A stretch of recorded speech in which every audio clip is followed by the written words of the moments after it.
because a bunch of like random things come up and you just gotta do them, I guess. I submitted everything, I think. Everything that I'm aware of was submitted.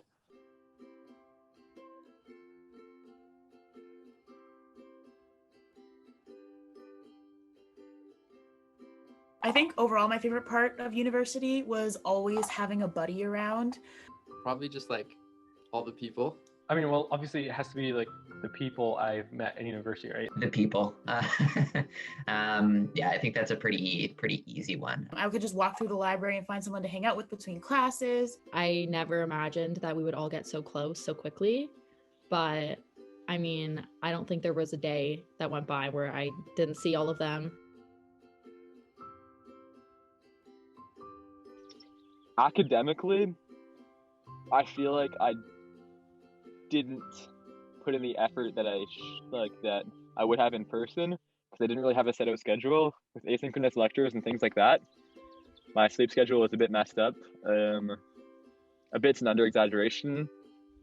So you guys probably wouldn't know this, but like when I was in third year and I took this lab course called FISFON 3000, so what used to happen is that the students will go in, they will split into small groups, into different rotations, and then there will be one or two TAs supervising each rotation, and then those two TAs will report to like a different prof or something. And it's a very interactive experience, and you get to meet great friends, you get to make good networks. Honestly, that's how I got involved with my thesis lab, which I really loved by the end, so through FISFON 3000. So COVID definitely took away that. I don't, like, what made FISFON 3000 great is the in-person interactions, and without it, I just can't see. Like, people say yes, you can still make ways to learn online, but it's just not going to be the same.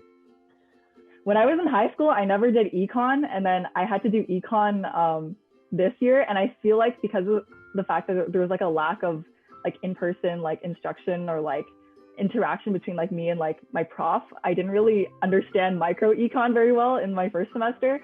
So I kind of struggled with that, and like I really wish that I could have, gotten the chance to learn a lot of subjects in person, because I think it would have been a really valuable experience.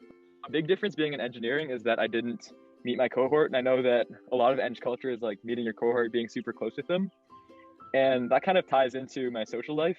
I kind of imagined going to Western, I wouldn't really meet a few people and be really close with them. I imagined I'd meet a ton of people and be just friends with them, but the opposite happened. I met like few people, maybe 20, 30, 40 people, and then just got very close with them. Socially, I think in some ways it actually made it better. It made it better because there was no in-person classes or anything, so we were in residence a lot more. So I think that made it so we got a lot closer with the people that we surrounded ourselves with in residence. So like our floor got really close, and I think that's partially because of COVID and because we were all stuck together so much. You hear about university and you think like you're gonna get to party all the time, and like, I don't know, you're away from your parents and whatever.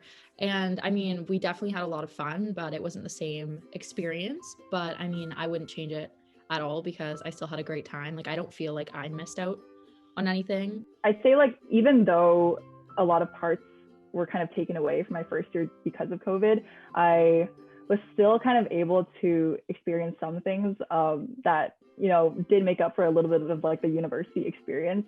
Yeah, I'd say although there were a lot of drawbacks, I did get a pretty fun experience despite everything. Okay, like before I got to university, I'd always heard about PBSN, which is the Pre-Business Students Network, and that's like probably one of the most well-known business clubs, I think, in general for first and second years at Western. And I really wanted to become a director on the club, but then I got rejected, right? And I honestly had a lot of confidence in my abilities, and I thought I had a pretty good chance at getting it, but then I didn't get it, right?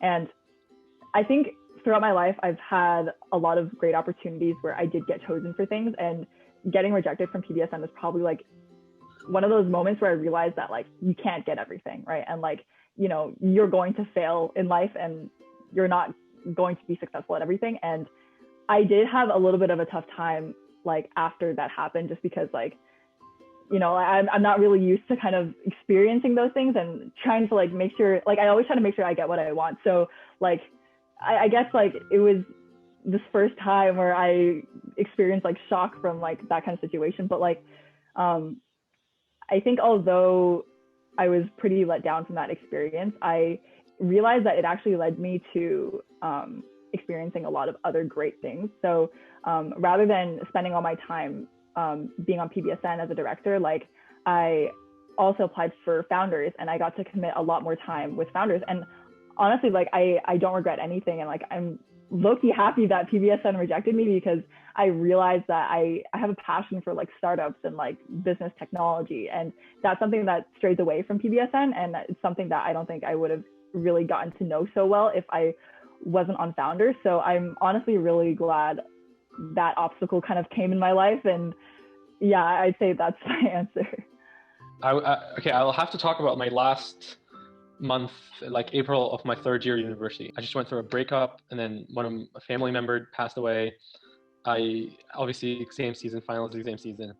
It was my first summer. I planned to stay in Canada and not go back home and live with my parents, but I did not have an internship like I hoped I would have an internship, and I did not have a house. I didn't even know where I'm going to live until April 26th or something like that.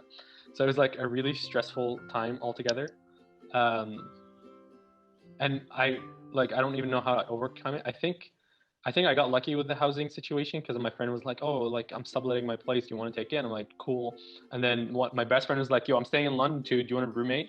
And then that's how things got better, because I was roommates with my best friend.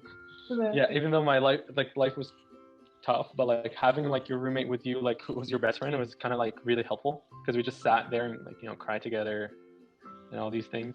And then eventually like ended up finding a job, and then eventually got like an internship and stuff. So like things do get better as long as you stick it out in the darkest moments. You eventually light up again. It's hard to see that when you're in that moment though. I was not an academically strong person. I was not the most sociable person, not the most outgoing, not the most bright. But my biggest challenge, I wouldn't say it is academic related. I wouldn't say it is about the relationship between my friends. And I wouldn't say networking is, or finding jobs is part of the biggest challenge of university. I think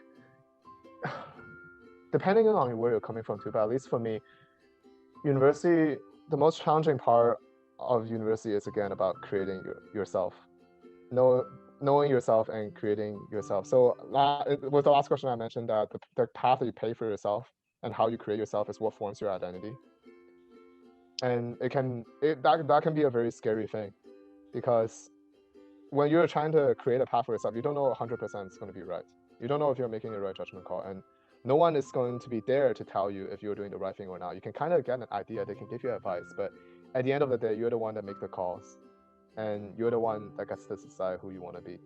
And that can be very scary sometimes, because sometimes the path that you decide to walk is not conventional. So instead of applying to masters, like most of my friends, I'm trying to explore different labs, trying to find jobs in Toronto during COVID times, which to a lot of people sounds like a very irrational and difficult, just not a most optimal decision to make. But a year later, I don't come out of this with a degree. There's so much uncertainty involved. I may not be able to find a job. And even if I do find one, what kind of work would I be doing?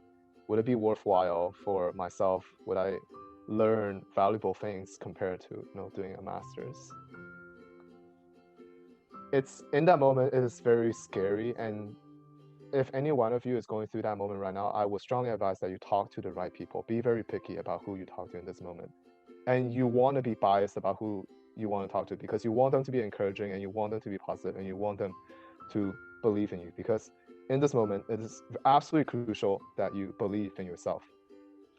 I think my biggest obstacle was probably just getting over my initial expectations, because I think, not that I went in with knowing exactly what it would look like, but I think you go in with certain ideas of, what type of people you're going to be around, what type of courses you're going to take and be interested in, what type of clubs you might want to do. And that changes a lot. Like, I think when you're a young high school student, you underestimate how much you're going to change over university years. And I think it could, especially in first year, it's kind of stressful when you realize, hey, maybe I don't love this class as much as I want to, or especially for me, knowing I was somebody who wanted to go into business. Like I went into like the Western Investment Club and sports business and a bunch of other PBSN, a bunch of other clubs that are common for business students, and just realized, hey, you know what? I love business classes, but these clubs, they're just not stuff that interest me, and these aren't my people. The ones who are interested in those clubs specifically. So it was just, trying to be okay with the fact that, my university experience wasn't necessarily going to be exactly as I envisioned, and that was okay, and it would still be fine.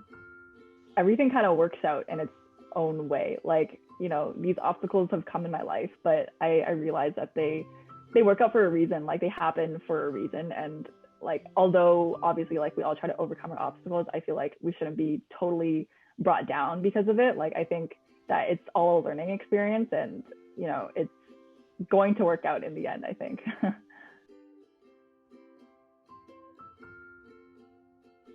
Did I always like university? This seems like a very straightforward question, but I feel like for me personally, it's a little bit more complicated. No.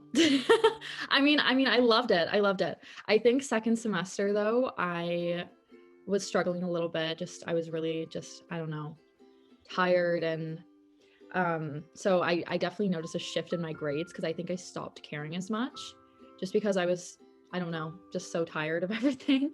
And it was hard having to do online classes, and I didn't feel like I was really getting as much out of them. But yeah, I don't know. I had a great experience, but definitely second semester was a little bit harder on me mentally than the first semester.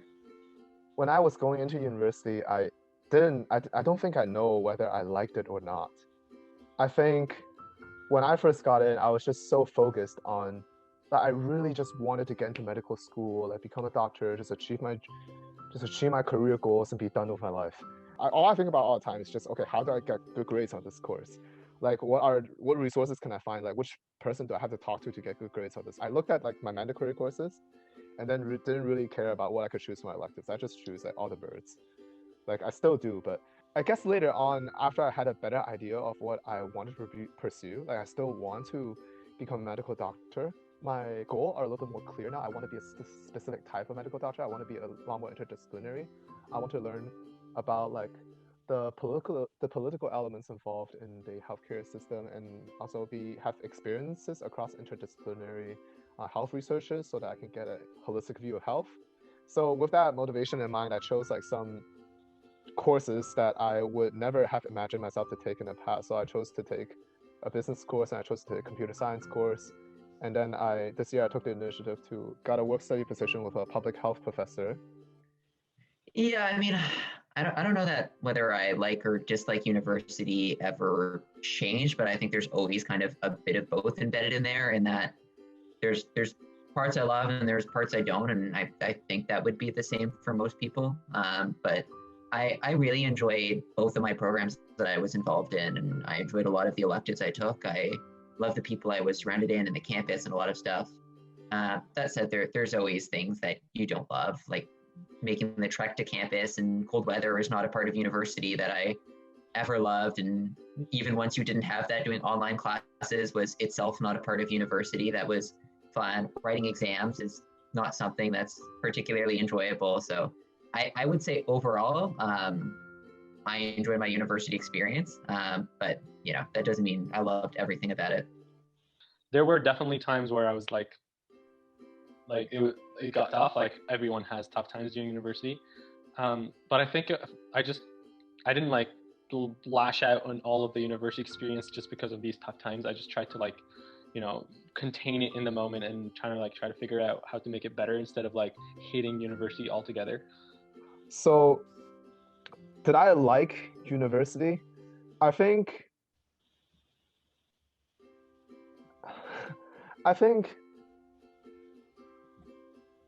it's not a matter of whether you like university or not. It's a matter of whether or not you are happy with where you're headed. Like, if you know what your goals are, if you know what you want to do in the future, then you will appreciate a lot of what university can give you, the community that it gives you, the resources that it gives you, the knowledge that it can give you to help you learn. But if you are not pursuing what you want, then university is just a lot of burden. I was not tight with my floor at all. So when you talk about expectations for first year, I thought I'd be really tight with my floor. Everybody leaves their doors open, everybody hangs out. It was not like that for me at all. I didn't have a bad time, but I didn't have that tight, really tight floor feeling. I found one girl and we had dinner together every day, studied together every day. So I still had someone in the building, but it wasn't what I expected. What do you think really helped you to meet people or make friends in first year? That's a good question. I think residence was a huge impact on me making friends for my first year.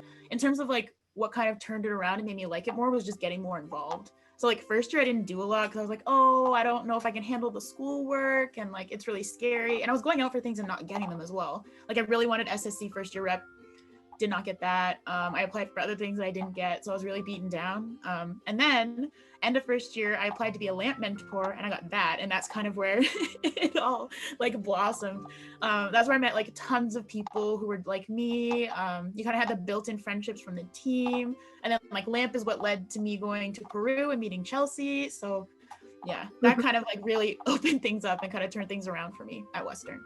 That's why I'd say that residence was more impactful than any kind of social club, just because I got to meet people in person and live with people basically, because we're all on the same floor. And maybe it's just because my floor was really tight, but I really appreciated the fact that everyone was really friendly and would just hit you up and be yo, you want to go grab something. Again, I would say I consider myself one of the lucky ones who went through university, that was lucky enough to meet good people all along the way, because I know a lot of people had terrible experiences because of some people they met in university, bad roommates, bad floor mates, classmates, whatever it is. But it's tough. But I was lucky enough to meet good people throughout university, and I think that made university go past my expectations. I was kind of I was excited, but I was also a little scared about university because it was a whole new country, whole new experience. But it exceeded my expectations in that I found people who I could relate to. I had some other international students on my floor who were on the same like my best friend, for example, I was talking about. He was from the Philippines, so we kind of we were always there during holidays because we can't go home and all these things. And so I didn't really expect that to happen. I felt like I would be more alienated because of a whole different country and stuff. But then it felt more warm than I expected it. So that, I guess it exceeded my expectations in that regard.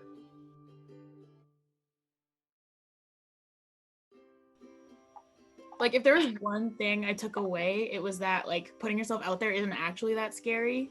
The worst thing you can do by putting yourself out there and talking to somebody new is just having an awkward interaction. Who cares? They're not going to remember it. You might think of it at night, but really it doesn't matter. So yeah, that's kind of what increased from year to year. I got so much better at just talking to people and not caring. You kind of just have to learn how to put yourself out there and not worry about what people think of you, and it can completely change the experience for you. And I definitely think that's what I've taken away and been able to take into med school now. I don't know, you just kind of got to roll with it, because a bunch of random things come up and you just got to do them, I guess. I submitted everything, I think. Everything that I'm aware of was submitted. For first years, one thing I would highly recommend, don't just try to rush into everything. I feel like there's a huge pressure on first year students. They feel oh my God, I'm gonna I have to be in this many clubs, I have to do this many things, all these extracurriculars and stuff like that. Don't try to rush too many things and you're just gonna burn yourself out for no reason. You have a lot of time in university. Just be patient and take your time. Oh, if you don't like someone, don't spend time on on trying to like them. It's just a waste of time. Me being 18, I'm way too young to hang out with people I don't like. So if you don't like anyone, don't even fake it. It's not worth it. If I had to get any advice to people who are just entering university, I'll tell them that it is a process, and that when you enter university, you expect yourself to go in an upward trajectory like that, but it's not always like that. It's more up and down, up and down, up and down, and gradually it goes up. If I have to pick one thing, it might be it's okay to not know everything. I think I think be it university or life or whatever else it's I anyways had an inclination to want to know exactly what I'm gonna do and how to get there, and that changes a million times. Things never turn out how you want them to. And that's fine. It's okay to feel confused. It's okay to not feel okay, because that's a process that many people go through, and you're not alone. Find yourself some supportive friends and be hardworking and be okay, because in the end it works out. So yeah. University is supposed to be the best time of our lives, but that isn't true for everyone. If you're not having a good time, hang in there. We also didn't fall in love with the university experience immediately. It was through getting involved and surrounding ourselves with good beings that made us never want to leave. If you are enjoying university, cherish it. You won't remember the finals you crammed for, very much not speaking from personal experience, but you will remember the warmth that is being surrounded by thousands of equally confused peers. Before you know it, you will be within reach of that spicy piece of paper that literally cost thousands of dollars. We know we will. Thank you to the homies that let us interview them, and shout out to our friend that made the music. Thank you, Darsh. How's your day going? Other than, Stop the recording. Well, I really sound so